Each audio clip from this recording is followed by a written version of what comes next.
I told my mom I was coming to Montgomery, Alabama, and I was going to go to what I told her was a lynching museum. And she said, why would they want to do that? Yeah. I think that we have developed a really advanced coping strategy of silence.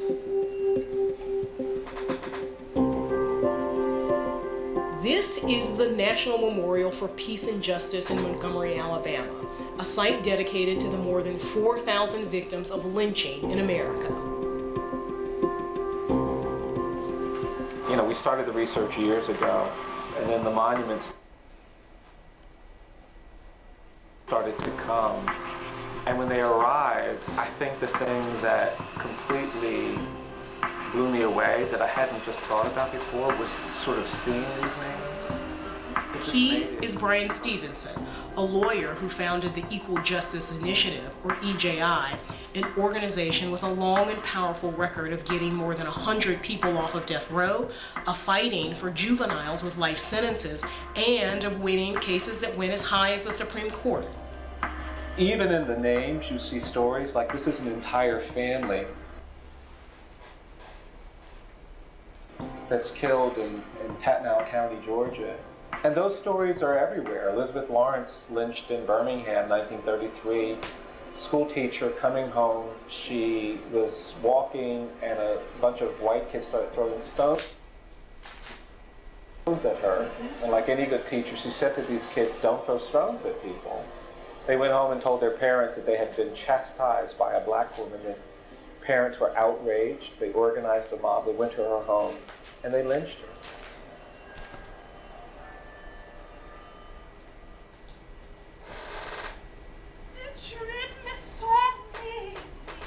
The memorial and a nearby museum that connects slavery, lynching, Jim Crow, and mass incarceration open on April 26th. And some people might find it difficult to make the connection between slavery and mass incarceration. Might be a difficult leap for some people. Well, and I don't think people should leap. I think it's a continuum, right? This picture gives insight on why we're talking about this. Southern prisons made incarcerated people pick cotton into the 80s and early 1990s. And that's where that language in the in the 13th Amendment that prohibits slavery except for people convicted of crimes becomes so relevant. This isn't an accident. Right. It's funny. I'm starting to sound like the people who raised me, but I'm too old for it. I've seen too much. I don't want to go through another 30 years of seeing people wrongly convicted and brutalized and condemned and mistreated, and not do something disruptive, do something different.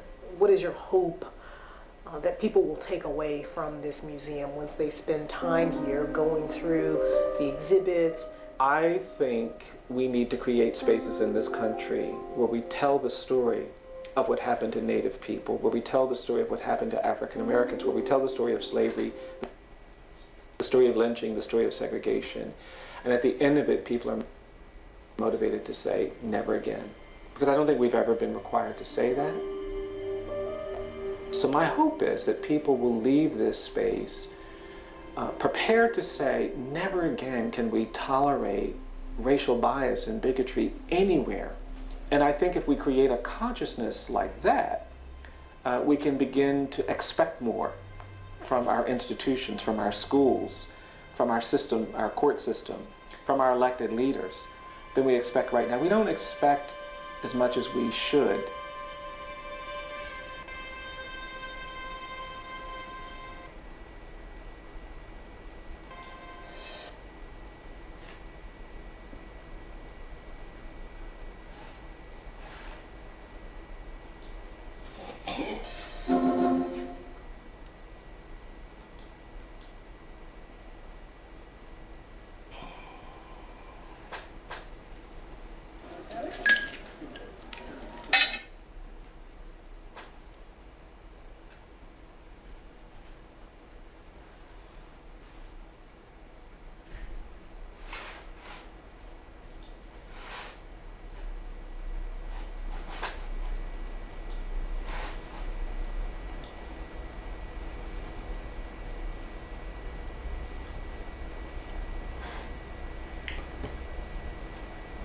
Peace be unto you. Hello and welcome to another episode of your Human Service News and Information. I'm Hassan Rashid, your host, and I'll be here with you for approximately 25 more minutes. Excellent being here with you, and it's always a great achievement to come into your lives like we do here daily at the CCTV. With that, once again, I'm your host, Hassan Rashid, and this is your Human Service News and Information. And so, with that, I extend a great cordial out to you, and that cordial is okay. We're having a minute of technical difficulties. Okay, once again, that cordial is peace. Peace be unto you, and welcome. And it's good to have you here with us once again on your Human Service News and Information. Okay, I guess you wonder what that opening video was all about. Well, it's the fact that they're promoting the opening of a lynching memorial and museum. That's a black lynching memorial and museum in Birmingham, Alabama, and the grand opening is tomorrow. That's September 26th, and the folks down in Birmingham got together and created a memorial which is commemorate which is a depiction of all of the lynching that transpired in the days of slavery, etc., etc. in the Deep South. That's the Deep South section of the United States.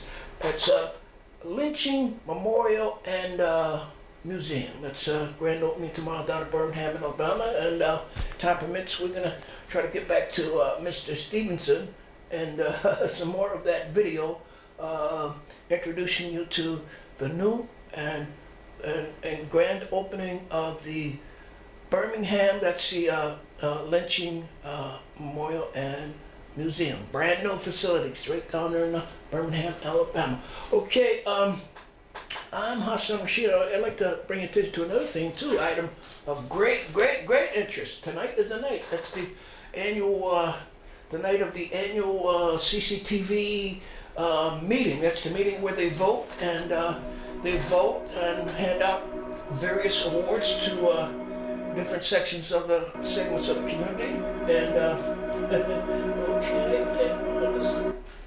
okay, awards, and there's food, and maybe there's music. I don't know. I haven't looked into that, but I know there's food. There's food and drinks and presentations, awards, and the election, the actual elections to the CCTV's board of directors. So you still got time to get together and get on in here at 438 Massachusetts for that event. They're going to start promptly at 6 o'clock, and I guess they're going to run clear on maybe up until 10, I don't know. But I know they're going to start promptly at 6 o'clock, so you're invited to, all you out there members, non-members, you're invited to come on out and join the members of and the staff of CCTV in the annual meeting. That's the annual meeting. Okay, and I guess shortly there's going to be a 30th anniversary here too at CCTV at time permits. I'm going to share some information with you on that also. Okay, I'm a little nervous. This technology isn't running right, so it's I'm wondering about. Okay, well let's see if we can move on. Okay. HUD investigates Facebook again over housing discrimination. Okay, earlier this year, the U.S. Department of Housing and Urban Development halted its investigation into fair housing violations within Facebook ads. But now that investigation has been reopened. Secretary Carson has directed a HUD office, that's the CEO of the Housing and Urban Development, Secretary Carson, has directed the HUD Office of Fair Housing Equal Opportunities to reopen its investigation into Facebook's advertising practices. HUD told Housing Wire. Okay, that's another news media. Okay, since our initial investigation, we have learned more about these practices that warrant a deeper level of scrutiny at this point. We're assuming our investigation have made no findings in this matter. The investigation began. The investigation began in response to ProPublica article in October 26, October 2017, which said Facebook gave advertisers the ability to exclude certain ethnic groups from seeing the ads, okay? However, HUD Secretary Ben Carson aides ordered housing divisions officials to cancel their planning negative sessions with Facebook executive, according to an article by Glenn Trush from the New York Times. So as that issue develops, that incident or whatever we have here develops, we'll be sure to share this information, more information with you when it's available to us. Okay. I can't get that going, but that's all right. We'll be able to share more information with you when it's available on how HUD is investigating Facebook again and again over housing discrimination ads. Okay. HUD marks the 50th anniversary of the Civil Rights Act. That's the Housing Urban Development wing of the U.S. government. Okay.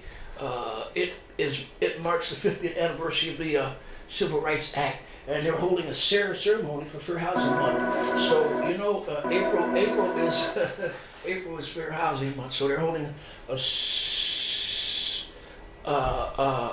ceremony to correspond with the fact that April is Fair Housing Month. Okay. Former President Lyndon Johnson signed the Civil Rights Act of 1968, signing fair housing into law. Now with this bill, the voice of justice speaks again, Johnson said as he signed the bill. It proclaims that fair housing for all human beings who live in this country is now part of the American way of life. Now as the 50th anniversary approaches, the U.S. Department of Housing and Urban Development plans to remember the day with a ceremony down in Washington, D.C. So I don't have any information that when any specific information on when this ceremony down in Washington, D.C. to commemorate the 50th anniversary of the Civil Rights Act, when it's going to transpire. But as soon as I get that information, I'll be sure to share it with you. So that's a great thing. HUD is looking at this 50th anniversary of the Civil Rights Act and holding a ceremony for Fair Housing Month. And that's a great thing. Also, a great thing about the 50th anniversary I learned too. The 50th anniversary of the Civil Rights Act, our local Spirit Change News, they had a big article. They recognized the 50th anniversary of the Poor People's Campaign. 50 years later, that's not the latest edition of Spirit Change. The newest edition comes out tomorrow, but this is the last edition, and they're also commemorating and recognizing the 50th anniversary of the Civil Rights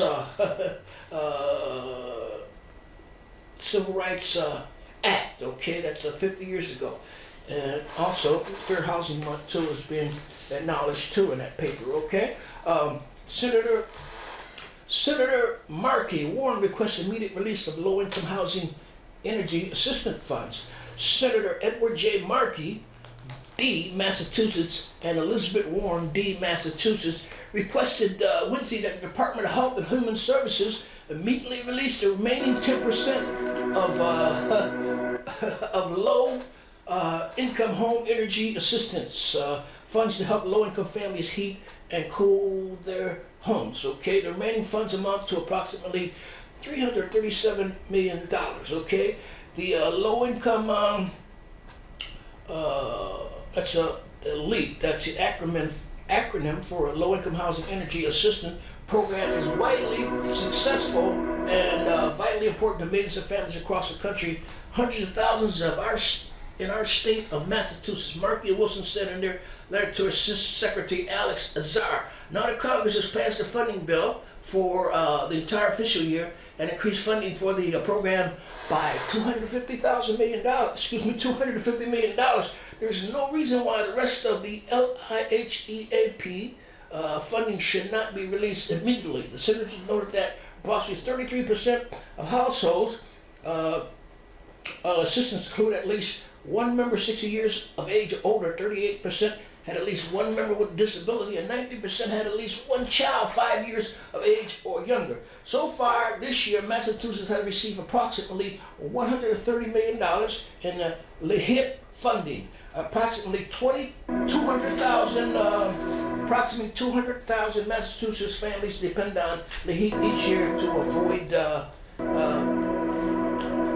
avoid home energy costs. There's interruption again. Okay, that's so approximately, once again, approximately 200,000 Massachusetts families depend on the heat each year to afford their home energy costs. Okay, so that's an excellent thing that Senator Markey and Warren doing, requesting the immediate release of low-income home. Okay, let's see what we gotta do here. We gotta fix this. We gotta fix this.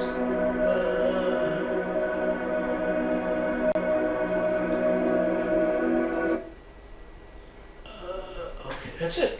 Okay, so once again, it's a great thing that the Senator Warren and Markey are doing to request the immediate release of low-income home energy assistance funds. A lot of seniors, etc., families with children depend on this assistance with their energy assistance. So it's a very good thing that our elected officials are doing down in Washington D.C. They're not asleep. Okay. Chamber board votes to endorse pledge against human trafficking. Springfield Regional Chamber Board of Directors unanimously voted to publicly endorse the Western Massachusetts businesses against human trafficking pledge and encourage members of the chamber to take the pledge. Convened by the NGM Springfield, the chamber joined the Coalition of Businesses organization in 2017 to support work already being conducted by law enforcement, community organizations, faith-based groups across the region, and to lend its assistance to help eliminate the scourge of human trafficking. Okay, since then the chamber has formalized its support to endorse the pledge to increase awareness of and protect human trafficking in its places of business and to collaborate broadly across the community and the region to address the issue. So that's another great thing that's happening right here in the western part of Massachusetts, our state, the Commonwealth. That's the folks are the Chamber of Commerce getting together to and pledging to encourage members of the chamber to take the pledge, and that is the pledge to help out against human trafficking. And it's a terrible problem that the human trafficking, not only in Massachusetts, but all across the United States and the nation, and not only the nation, internationally. They're just snatching young boys and girls out of their families, etc., the communities, and putting them on the road to do all kind of ungodly things. Okay, leave it like that. Okay, I told you I'd get around to sharing some information with you about the 30 years of Cambridge Community Television. That's us right here at CCTV. So CCTV is going to celebrate its 30th anniversary pretty soon. That's annual events you won't want to miss. Okay, so CCTV has a number of fun and fabulous events planned for our 30th anniversary. We want you to join in this celebration. Okay, so stay tuned to CCTV for more information on the 30-year anniversary coming up very soon. Okay, coming up very soon. Okay, okay.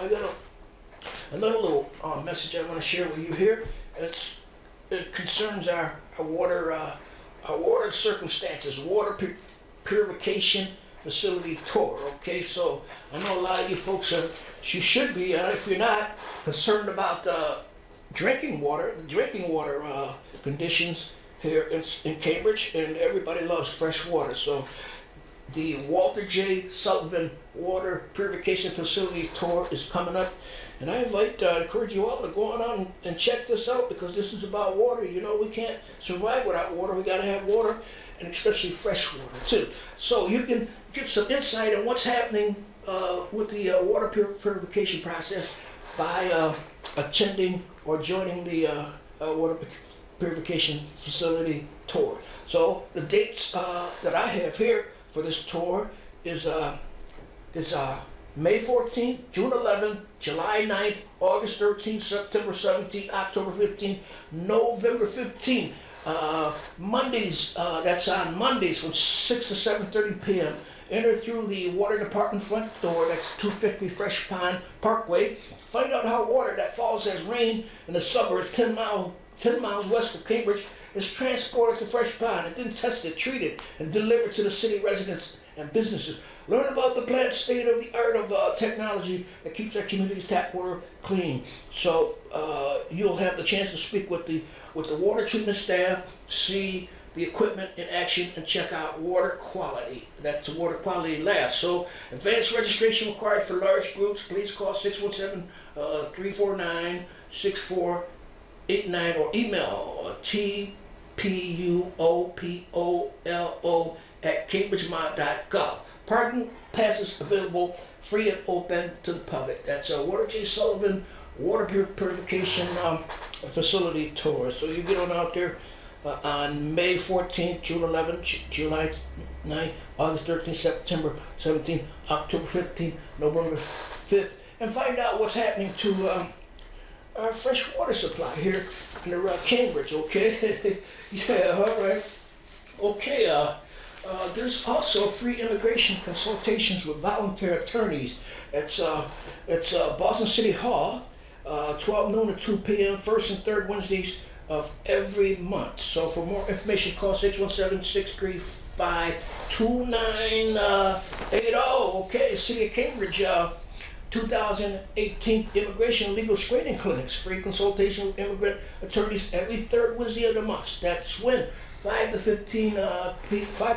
to 7:15 p.m. every third Wednesday. So where Community Legal Service and Counseling Center, 93rd Street, Cambridge, Mass, near Leachman Station, corner Otis and 3rd Street. So if you know anyone experiencing immigration problems, issues, etc., you direct them on to 93rd Street, Cambridge, Mass, 02114. That's Cambridge, City of Cambridge 2000 Immigration Legal Screening Clinic. Okay, they'll help you with all of your immigration issues. Okay, okay, we got just a little bit of time left on Hassan Rashid. I know there's something that requires your urgent attention here. So, okay, here it is. But don't forget now, 6 o'clock tonight, that's the annual CCTV meeting when they do the elections for the CC Board of Commissioners or Board of Directors. And there'll be food, there'll be entertainment, there'll be presentations, there'll be speeches, and I imagine there'll be awards too. I don't know if there's going to be any music though.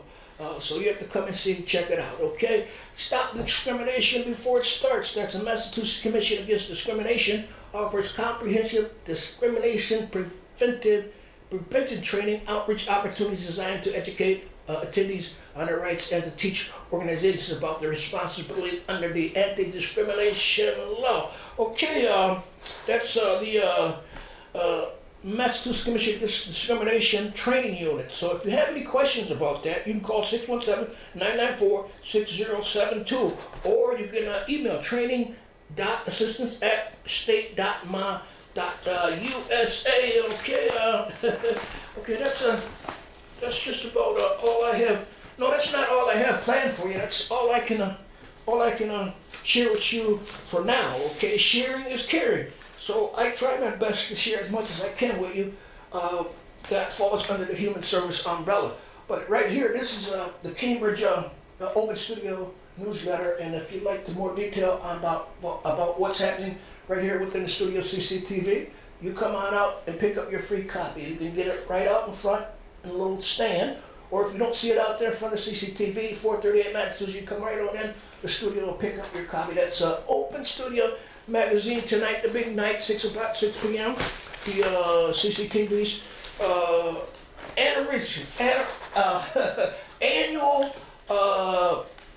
annual meeting. That's the annual meeting, big annual meeting when all of the citizenship leadership is determined, okay?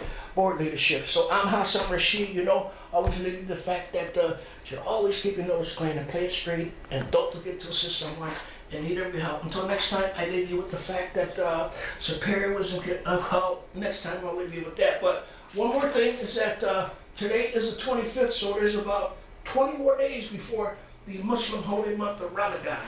So you keep that on your calendar, keep that on your mind, fresh on your mind, so you can get in the habit of preparing for Ramadan, pre-Ramadan action. That's the Muslims' holy month when they fast for 30 days and for spiritual purification and glorification of the Almighty God, Creator Allah. Okay, until next time, I'll leave you with a cordial of peace. Peace be unto you. So, let's get right to it. Pedal to the metal, man. It's not your car. Among the most popular questions asked of me, what's the most underrated destinations you've been to?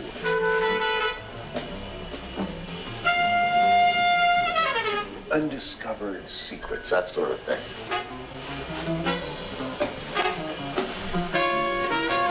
Marseille, in France. It is a glorious stew of Mediterranean madness.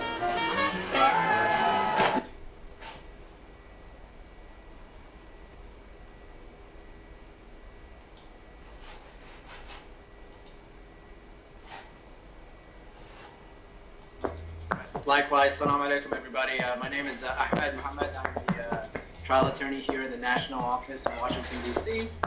And we're really excited to get started. What we're going to be talking about today is knowing your rights in the workplace and at school if you have children during the month of Ramadan, right? There's going to be some special challenges that come up during this month, so we want to do our best to kind of prepare you. Before we get started, I want to give you a little bit general information about CARE. CARE is the Council on American Islamic Relations. We're the largest Muslim civil rights and advocacy organization in the country. We have chapters in over 25 states. Sahara is in one of those states in California. And our work includes